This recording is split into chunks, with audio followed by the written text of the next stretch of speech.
میرا ٹیلی پیتھی جاننے والا دشمن انہی دو ذرائع سے میرے دماغ تک پہنچ سکتا ہے، اسی لیے میں اس کے اعلیٰ کاروں کے سامنے اب تک گنگا بنتا رہا ہوں، کیونکہ وہ اپنے اعلیٰ کاروں کی سوچ کے ذریعے میری گفتگو اور میری سوچ کے لہجے تک پہنچنے کی کوشش کرتا رہا ہے۔ فریال نے بے چینی سے پہلو بدلتے ہوئے کہا، دشمن کی یہ حرکتیں آپ کے لیے جتنی خطرناک ہے دوسرے سننے والوں کے لیے اتنی ہی دلچسپ ہے۔ مجھے دلچسپی بھی ہوتی جا رہی ہے اور یہ سوچ سوچ کر الجھتی بھی جا رہی ہوں آپ کتنی پریشانیوں کا سامنا کر رہے ہیں۔ آپ کے دن رات کا سکون برباد ہو گیا ہے۔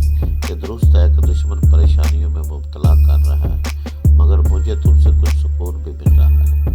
مصیبتوں کی دھوپ بھی ہے اور تمہاری زلفوں کی چھاؤں بھی، اسی کا نام زندگی ہے۔ تم میری فکر نہ کرو، میں نے اس کے تمام اعلیٰ کاروں کو ٹھکانے لگا دیا ہے۔ اب ماسٹر یوشی خود ہی پریشان ہو کر مجھے اپنے قابو میں کرنے کے لیے اس ملک میں آ گیا ہے۔ میں اس کے ذہن میں جھانک کر دیکھ لیتا ہوں، مجھے اس کے منصوبوں کا علم ہو جاتا ہے۔ اس بار وہ ایک بہت ہی خطرناک اعلیٰ کار کو اپنے ساتھ لے کر آیا ہے اور وہ اعلیٰ کار ایک عورت ہے۔